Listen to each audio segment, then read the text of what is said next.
Amit ji, central investigative agency से जो है ऑपोजिशन को बहुत डर है, कहती हैं कि जो हमको हैरेस करते रहते हैं, सरकार इनका इस्तेमाल करती है उन लोगों को परेशान करने के लिए।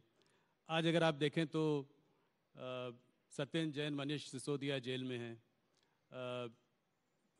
चाहे वो कविता हो, केसीआर जी की बेटी हो कविता हो, हेमंत सोरेन हो, सब लोग या तो ईडी के घेरे में हैं या सीबीआई के घेरे में हैं।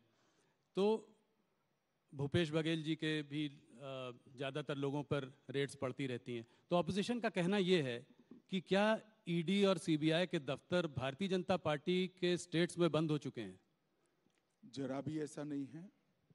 2014 और 2019 दोनों चुनाव में भारतीय जनता पार्टी की सरकार ने देश को वादा किया था कि हम करप्शन के खिलाफ लड़ेंगे, और हमारी ये लड़ाई करप्शन के खिलाफ है।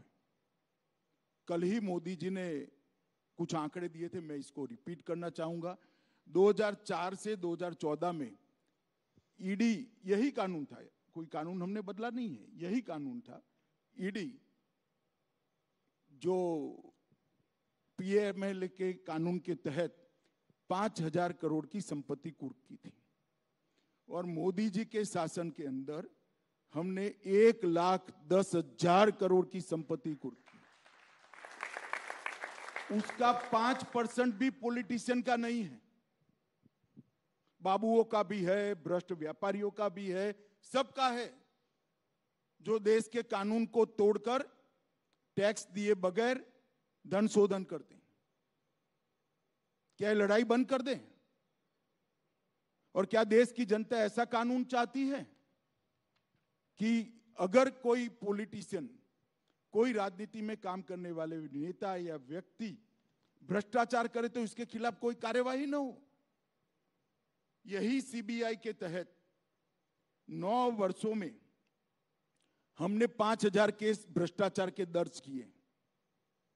कांग्रेस ने 500 भी नहीं किए थे, 500 भी नहीं। क्या 5,000 के 5,000 केस राजनीतिक पार्टियों के कार्यकर्ताओं पर है? ना, सभी के सामने है, बाबुओं के सामने भी है, व्यापारियों के सामने भी है, और मिली भगत के सामने भी है। और जहां तक दुरुपयोग का सवाल है, लालू जी पर केस किसने किया था?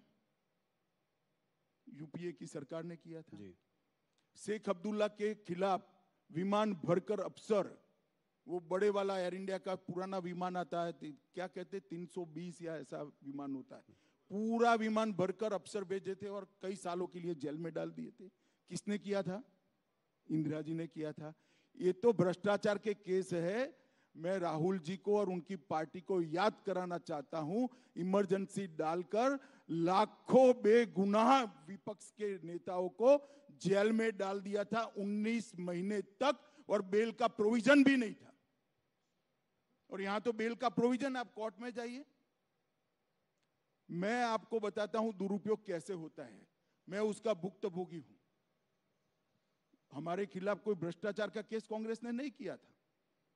एक एनकाउंटर हुआ था, उसमें मैं राज्य का गृह मंत्री था, मुझ पर केस कर दिया और सीबीआई ने मेरी अरेस्ट की जी। अरेस्ट में सीबीआई के रिकॉर्ड पर आज भी टैप किया हुआ पड़ा होगा, अगर प्रामाणिकता से टैप किया तो सीबीआई के उस वक्त के अफसरों ने, और मिटा नहीं दिया कांग्रेस सरकार ने। तो 90% सवालों में यही था कि काहे को परेशान हो रहे हो, मोदी का नाम दे दो आपको छोड़ देंगे। हमने तो काले कपड़े नहीं पहने, कोई विरोध नहीं किया जी।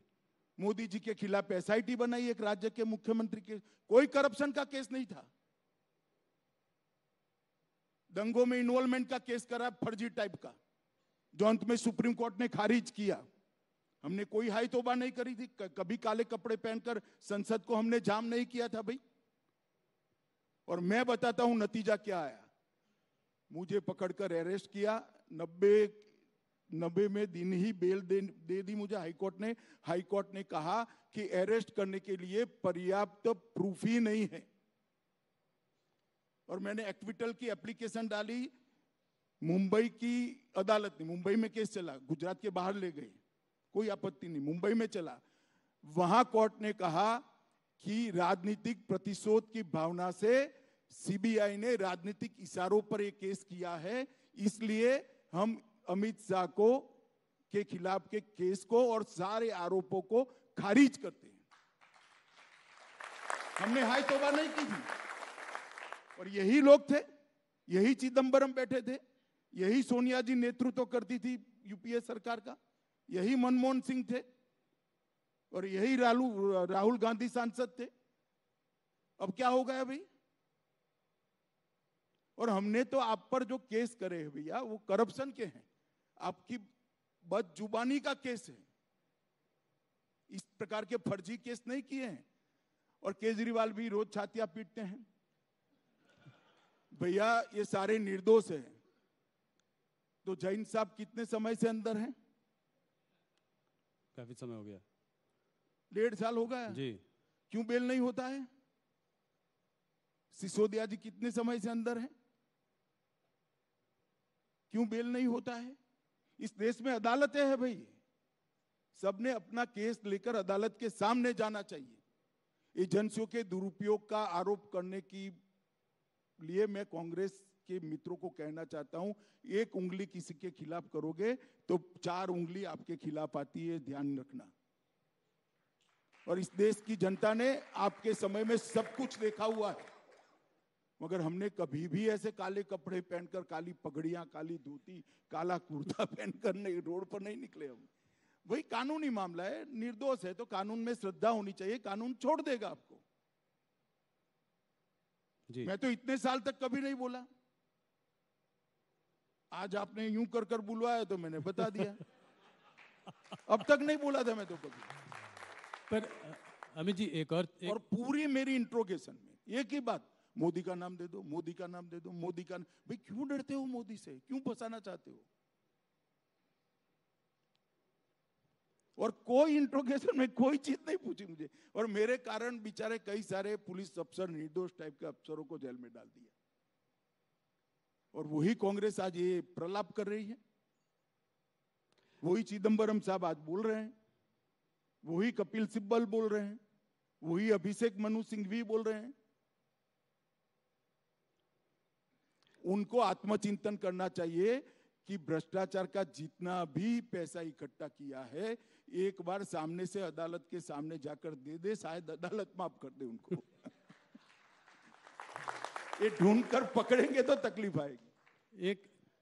एक ऑपोजिशन लीडर का कहना यह है कि ये सारे आप भ्रष्टाचार के जो केसेस आप इन्वेस्टिगेट एजेंसीज तो करती हैं, पर अगर नेता पार्टी बदलकर भारतीय जनता पार्टी में आ जाए तो उसके खिलाफ केसेस को ड्रॉप कर दिया जाता है। ये बिल्कुल बेसलेस बात है। इस देश में अदालतें हैं, आपके पास अगर कॉन्क्रीट केस है तो लेकर अदालत में जाइए, अदालत सीबीआई को डायरेक्ट करेगी, ईडी को डायरेक्ट करेगी। कौन ईडी और सीबीआई की हिम्मत है अदालत के डायरेक्शन के खिलाफ काम करने की? बताइए किसकी हिम्मत है?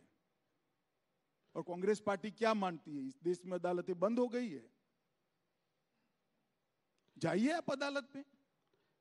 ये 14 अपोजिशन पार्टीज ने सुप्रीम कोर्ट में एक याचिका दायर की भी है, जहां पे वो कह रहे हैं कि गाइडलाइंस फॉर अरेस्ट होना चाहिए। 3 गाइडलाइंस की उन्होंने बात करी है, इसको कैसे देखते हैं? अरे भाई, इस देश में अरेस्ट की, बेल की और रिमांड की, तीनों की गाइडलाइन सुप्रीम कोर्ट के 5 जजमेंटों से प्रस्तावित है। वो सब भी जानते हैं, मगर ये जनता को गुमराह करना चाहते हैं। जनता ऐसी बातों से गुमराह नहीं करना होती है भैया, ऐसी बातों से गुमराह नहीं होती है।